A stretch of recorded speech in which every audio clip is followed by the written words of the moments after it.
And welcome back. Let's head to Birmingham, England, where Olympic champion Elaine Thompson-Herah added Commonwealth golds to her decorated cabinet as she took the 100-meter title on Wednesday.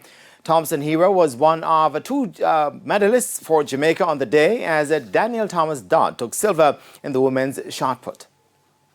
Elaine Thompson-Herah failed to medal in an individual event the last time she competed at the Commonwealth Games on the Gold Coast in Australia in 2018, taking fourth in the 200 meters. But the Tokyo Olympics double sprint champion sought to correct that when she lined up in the 100-meter final in Birmingham on Wednesday.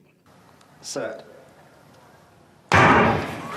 Well, it's a clean start, it's a pretty even start as well. The Nigerian going well in lane number 3. Thompson-Herah, though, the Jamaican running well in lane number 4.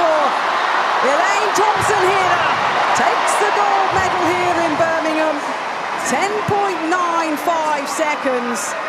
Thompson-Herah took gold in 10.95 seconds ahead of St. Lucia's Julian Alfred 11.01 and Britain's Daryl Nita 11.07. Fellow Jamaican Natalia White ended 8th in 11.32. There was no Jamaican in the men's 100-meter final, which was won by Kenya's Ferdinand Omanyala in 10.02, ahead of 2018 winner Akani Simbine of South Africa 10.13 and Sri Lanka's Yupun Abekun 10.14. Jamaica's other medal on the day came from 2018 champion Daniel Thomas-Dodd, who had to settle for the silver this time around in the women's shot put. Thomas-Dodd threw 18.98 meters to finish second behind Canadian winner Sarah Hamilton 19.03 meters.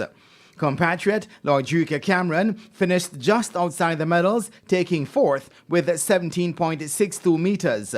And Romain Hall ended 8th in the men's high jump with 2.19 meters. Jamaica's medal tally at the Games now stands at 3, 1 gold and 2 silver.